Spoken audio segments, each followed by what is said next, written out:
Bonjour à tous. Venez vous asseoir. Nous avons une table ronde de qualité, d'excellence pour lancer la scène du globe. Je vous propose de commencer avec un sujet stratégique, un sujet central. Plusieurs sujets d'ailleurs. On va parler de réindustrialisation, bataille de la réindustrialisation, du rôle de l'international. Et nous allons également constituer un triptyque.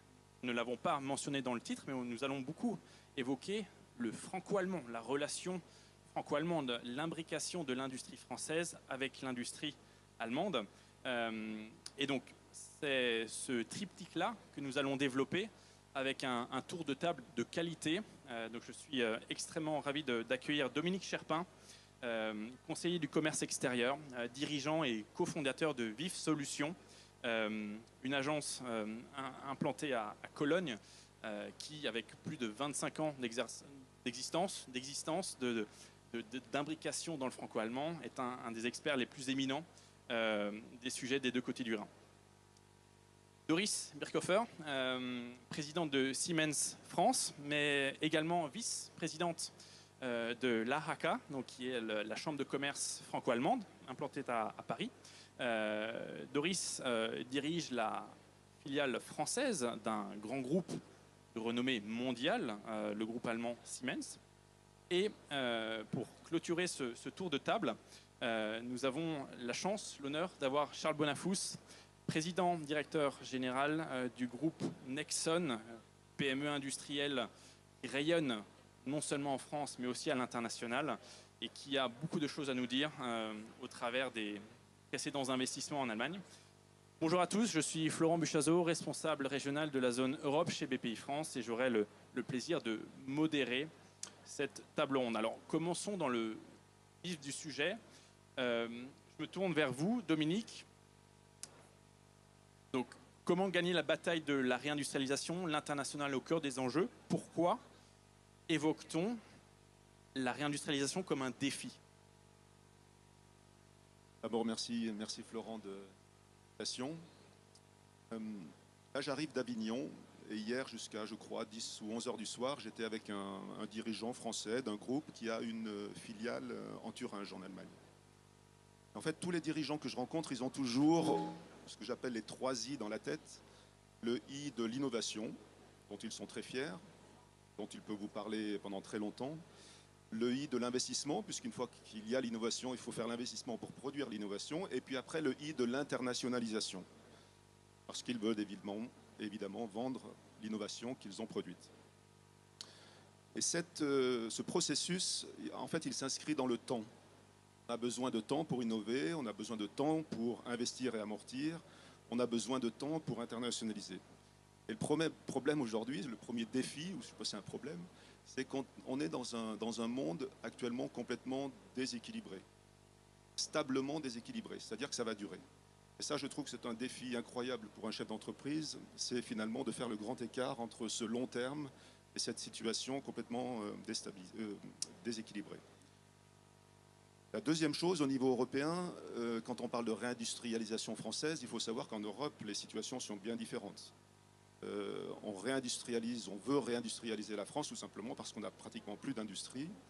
Dans le pays où je vis, en Allemagne, on a encore une industrie et le défi, c'est de ne pas perdre l'industrie que nous avons aujourd'hui. Donc, ce sera, à mon avis, c'est le deuxième défi, très difficile d'avoir une politique commune. Mais il y a quand même un espoir dans tout ça. Je vais prendre un parallèle. Vous savez, on a tous appris que l'abolition de l'esclavage, c'était finalement une décision sociétale, une envie politique. En fait, si l'on regarde bien, c'est concomitant avec l'industrialisation, avec la motorisation. Et donc vous aviez d'un côté finalement un idéal et d'un autre côté un pragmatisme du dirigeant qui finalement, avec son tracteur, pouvait plutôt peut-être mieux produire qu'avec des esclaves, dans mon exemple. Et aujourd'hui, je trouve que la réindustrialisation européenne, finalement, il y a une concomitance également, une concomitance politique pour répondre à ce déséquilibre et une concomitance pragmatique des chefs d'entreprise qui souhaitent, non seulement souhaitent, mais doivent réindustrialiser localement pour tout simplement répondre notamment à des exigences environnementales, pour faire face à tout ce déséquilibre géopolitique. Donc voilà, sur la partie, en quelques mots, défi de la réindustrialisation. Après, sur l'internationalisation, Florent l'a dit tout à l'heure, c'est une bataille. Et pour une bataille, pour gagner une bataille, il faut des soldats. Et moi, j'ai eu la chance de passer par, pour ça que je vais en faire absolument la promotion, il y a 30 ans, par la case du service militaire, à l'époque de coopération, le VIE. Et donc toutes les personnes dans la salle ici qui ont moins de 28 ans, je les invite encore à faire un VIE parce que, encore une fois, pour la bataille de l'internationalisation, il faut des soldats. La deuxième chose sur l'internationalisation, là je parle surtout du franco-allemand, c'est il y a 20 ans quand j'ai lancé mon entreprise. Aujourd'hui on est 80 personnes, on travaille dans tous les mouvements finalement entre la France et l'Allemagne. La création de filiales, la restructuration, le développement, la liquidation même. Et en fait, il y a 20 ans, on avait une ambition européenne qui était une sorte d'harmonisation juridique, sociale, fiscale. Et finalement, en 2024, on doit bien constater, alors moi ça me fait vivre, je suis content, mais que cette harmonisation, finalement, n'a pas lieu. Aujourd'hui, entre une fiche de salaire française de 3 pages et une fiche de salaire allemande de 3 lignes, vous avez une énorme différence avec beaucoup d'explications. Et ce que vous voyez tous avec une fiche de salaire, vous pouvez le dupliquer dans tous les domaines. La relation avec l'investissement, expliquer par exemple à un Allemand qu'il veut licencier du monde dans sa filiale française qu'il faut faire un plan de sauvegarde de l'emploi. C'est vrai que quand on traduit le mot, il a besoin d'une petite explication. Voilà, donc et du coup, puisque c'est pas harmonisé, il faut être accompagné. Et moi, je vois trop de sociétés qui se lancent la fleur au fusil. Et je pense qu'il y a même en Europe le besoin d'être accompagné. Et la troisième chose dans l'internationalisation, c'est là, dans une bataille, occuper le terrain. Occuper le terrain, c'est-à-dire avoir des vrais investissements finalement, alors soit des filiales de distribution, soit des filiales de production. Et il y en a beaucoup. Il y a à peu près 3 à 4 000 groupes français qui ont une filiale en Allemagne et inversement à peu près autant. Ça veut dire en Allemagne quand même qu'entre 300 et 400 000 personnes travaillent dans des groupes français. Donc vous voyez l'implication. On a trop tendance en fait à résumer les échanges bilatéraux entre deux pays à la balance commerciale. En fait, il faut rajouter tous les investissements directs et les investissements directs aussi qui se structurent. Par exemple, quand Alstom remporte il y a, je crois, un mois, un contrat de 4 milliards d'euros pour livrer 90 trains à la région de Cologne, c'est des choses structurantes. Et il y a beaucoup d'exemples comme ça. Sanofi en Allemagne qui investit plus d'1 milliard à Francfort. Donc, dans l'autre sens également, des grosses entreprises allemandes qui investissent en France. Donc tout ça, ça se cumule et tout ça n'est pas réservé à des grands groupes. Même les petites entreprises ont la possibilité d'avoir des filiales en Allemagne. Et puis je vais terminer mon propos, après je laisse le micro. En 2020, en plein Covid, j'ai été appelé par un groupe allemand qui voulait fermer sa filiale dans la région parisienne. Et puis je dis à mes actionnaires allemands, je leur ai dit, écoutez, avant de fermer, on va quand même essayer de vendre cette filiale. Il y avait 50 personnes, une vraie production. Le problème, c'est que j'ai trouvé un acheteur et à ce moment-là, l'Allemand m'a dit, finalement, M. Charpin, on ne vend plus. On va restructurer notre filiale. Que l'on a fait. Et on avait une grosse décision à prendre, c'était de savoir si on laissait la production, une partie de la production en France ou si on rapatriait tout en Allemagne, sachant qu'on perdait beaucoup d'argent et qu'il fallait prendre des grosses décisions. Finalement, on a gardé une production en France et aujourd'hui, on vient de remporter des gros contrats avec l'armée française parce que le produit Made in Germany est bon, mais surtout parce qu'il est fabriqué en France. Et on voit qu'à travers une petite décision de réindustrialisation locale, on est arrivé à reprendre, à remporter des gros appels d'offres. Donc voilà, c'est un petit peu un paradoxe et dans ce monde complètement stablement déséquilibré, voilà, il faut que le chef d'entreprise trouve son chemin et c'est ça le plus grand défi à mon avis. Merci beaucoup Dominique. Donc nous avons effectivement compris qu'il y a une imbrication, une certaine fertilisation croisée entre l'industrie allemande et française. 3000 entreprises allemandes, principalement industrielles en France. Donc la réindustrialisation est aussi portée par les entrepreneurs allemands. Parmi les premières entreprises, le groupe Siemens, présent en France. Doris Birkhofer, quel regard portez-vous en tant que grand compte allemand sur l'industrie française et sur le périmètre français du groupe? Bonjour à toutes et à tous. Le thème du PIC de cette année, c'est le progrès. Et je veux dire humblement que Siemens a contribué au progrès de la France pendant 175 ans. Il y a 150 ans, nous avons installé les premiers éclairages électriques dans le pays et aujourd'hui, une sur deux est équipée avec les technologies de Siemens. Siemens aujourd'hui, ce sont 6 collaborateurs répartis sur une cinquantaine de sites un peu partout dans le territoire, dont la moitié à composante R&D ou ingénierie, 4 sites industriels. Et voilà, nous sommes un peu dans le quotidien de vous, parfois un peu invisible, mais nous sommes là. Je vous donne quelques exemples. Si vous prenez la ligne 14 du métro de Paris, elle est entièrement automatisée par les technologies de Siemens.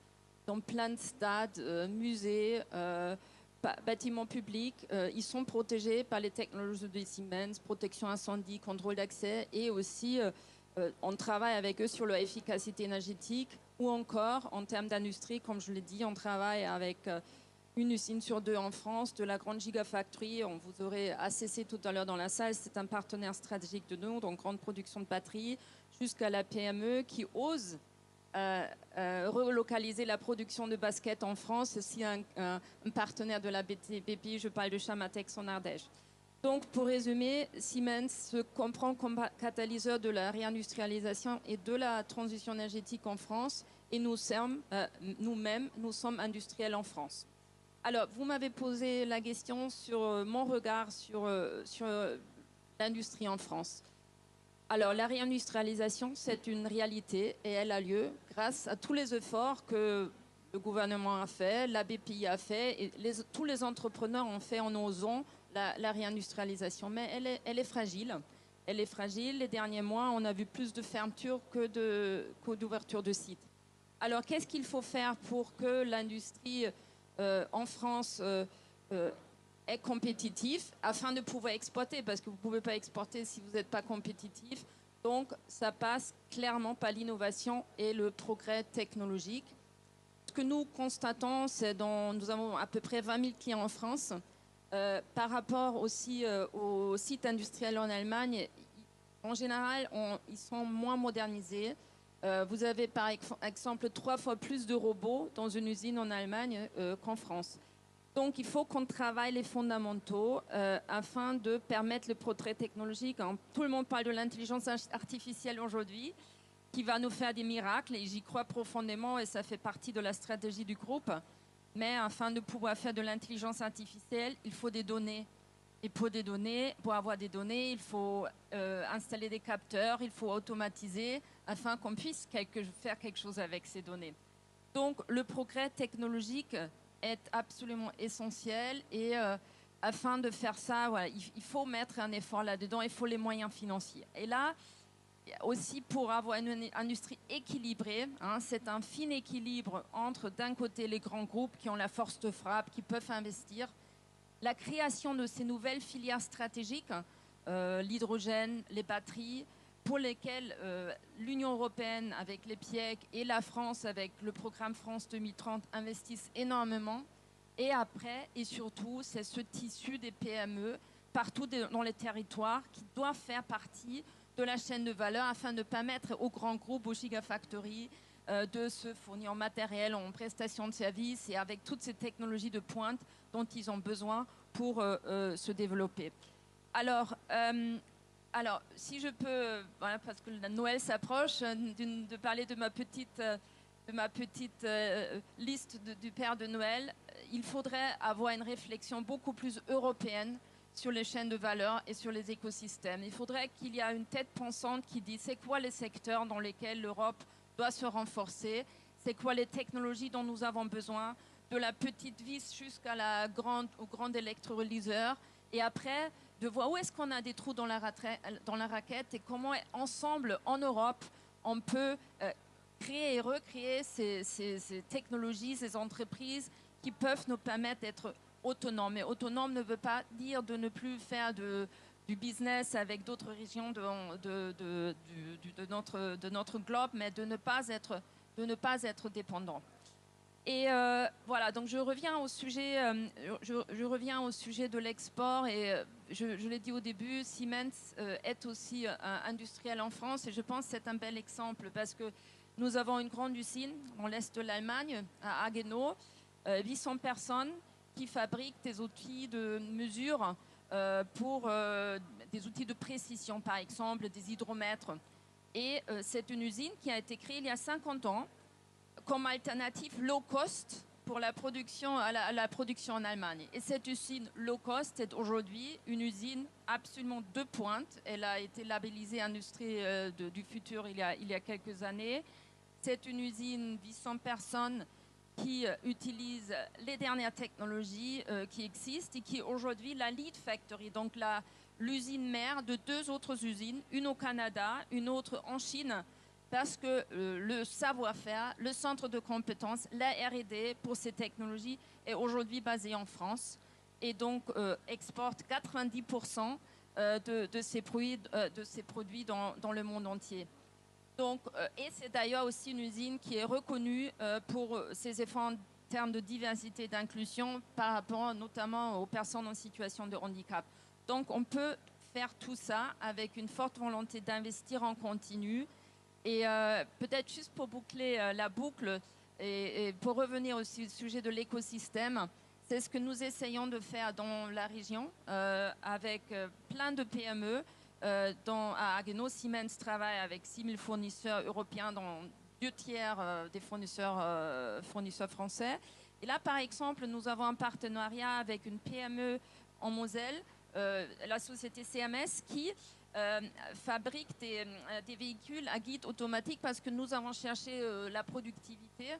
Et en fait, cette PME utilise des technologies Siemens, les intègre, nous utilisons leur AGV et maintenant nous leur ouvrons le marché interne Siemens parce qu'on a beaucoup d'usines dans le monde entier et à nos clients pour qu'eux puissent se développer. Donc il faut faire de cet écosystème un cercle vertueux et donc avec beaucoup d'espoir, d'optimisme, travailler ensemble sur le progrès dont le BIC a fait son motto, son thème cette année. Parfaitement conclu. Merci beaucoup, Doris.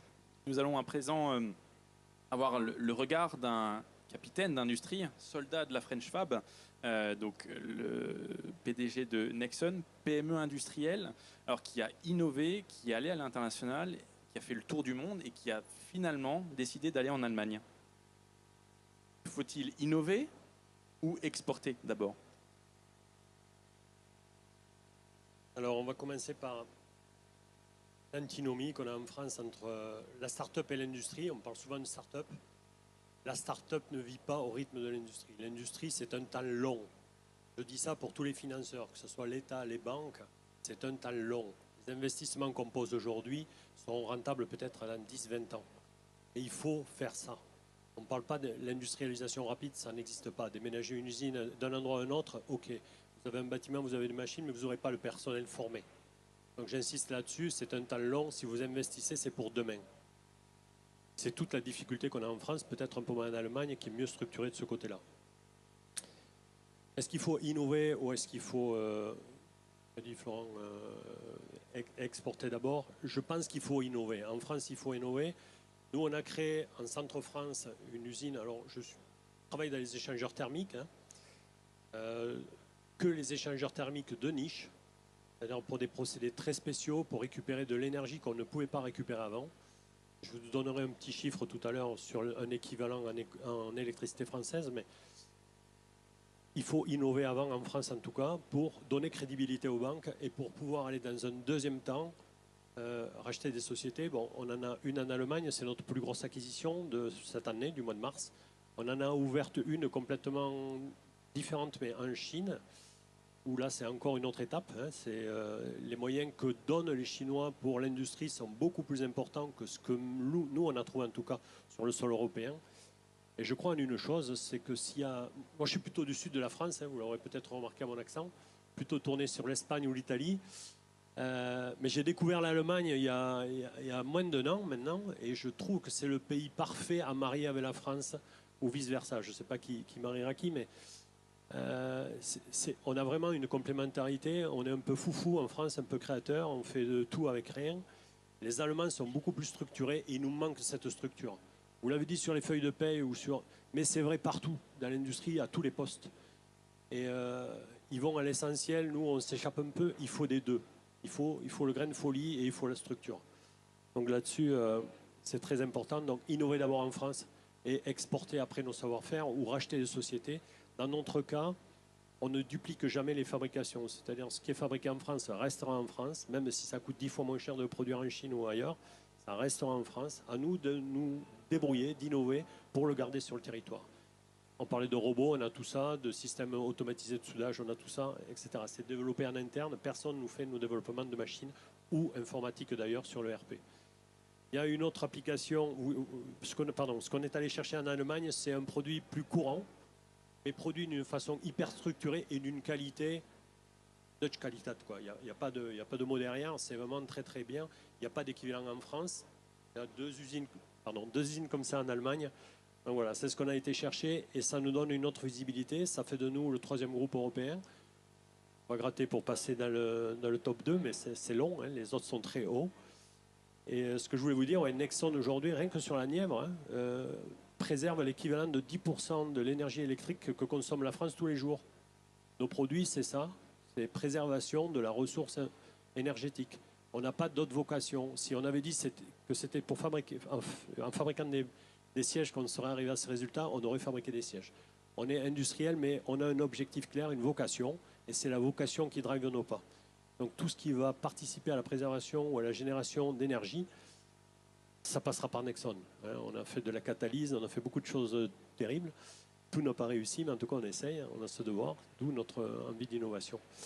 10%, c'est ce qu'on a produit jusqu'à aujourd'hui. Vous comprenez bien qu'il y en a plus qui va se produire, et encore plus avec l'Allemagne ou avec la Chine. L'idée, c'est de créer en France, avec l'aide de l'Allemagne, un groupe industriel international leader dans son marché. On n'ira pas chercher de sociétés ailleurs si ce n'est que les nôtres.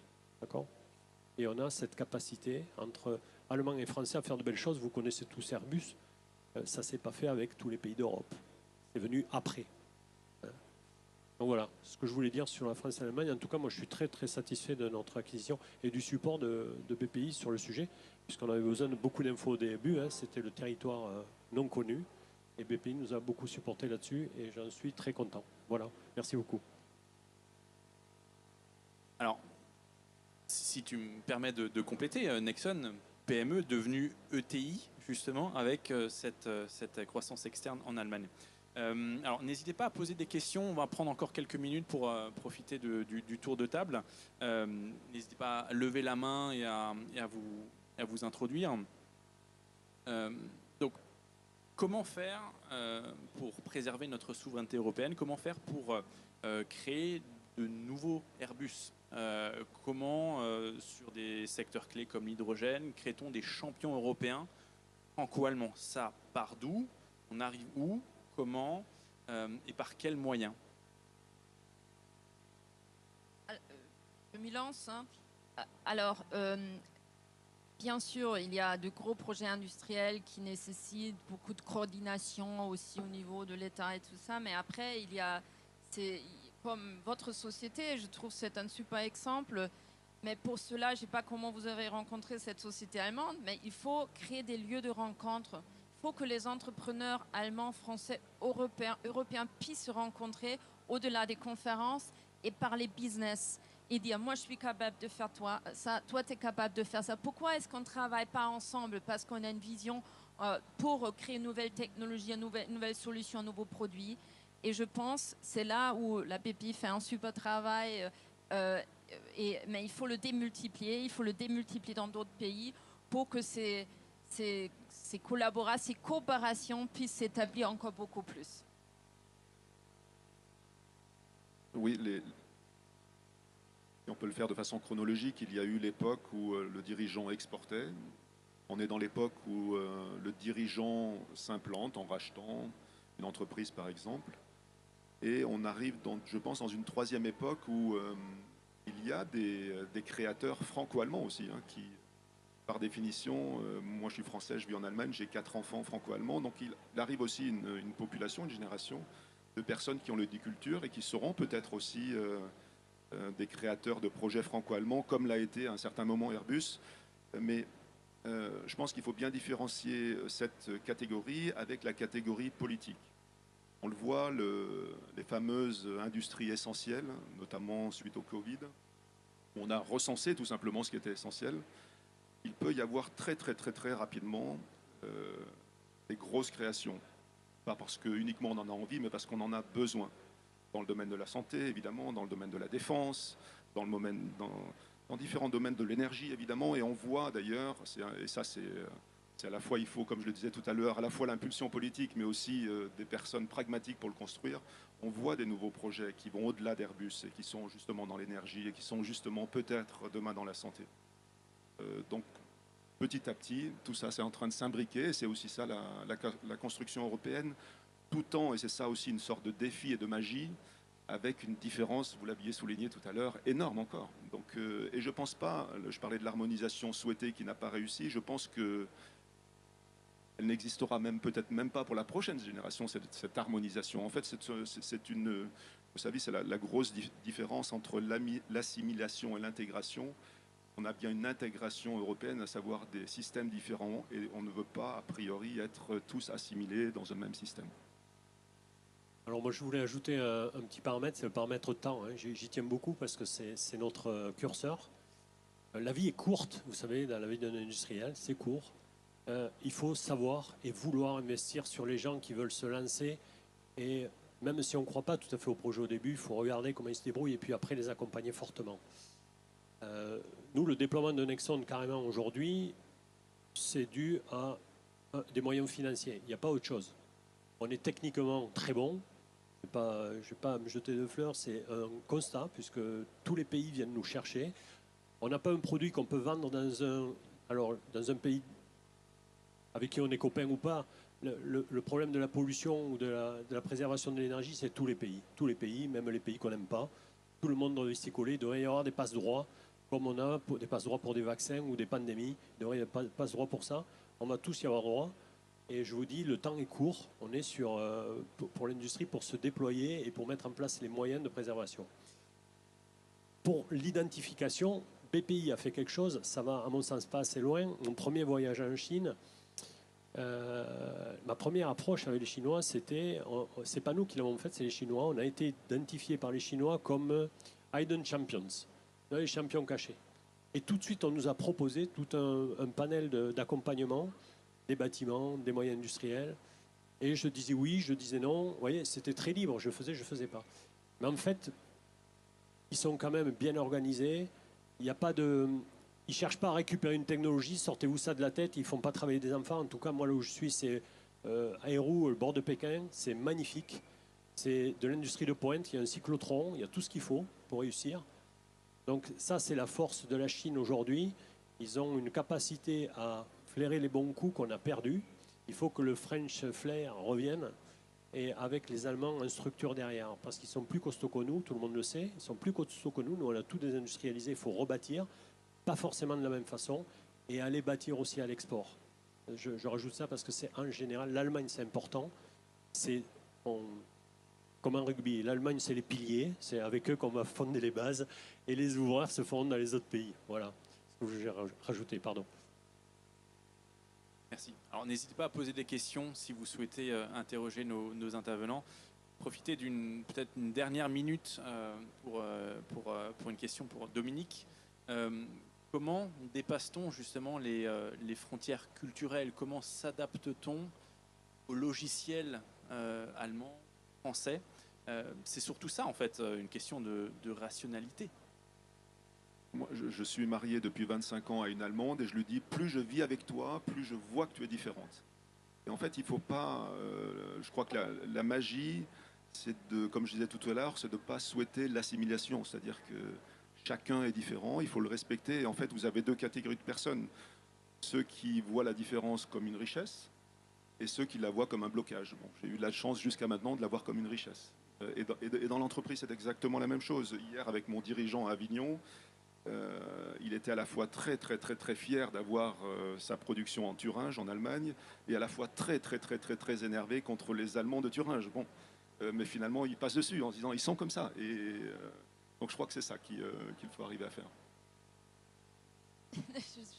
C'est assez drôle ce que tu dis. Alors, je suis allemande d'origine.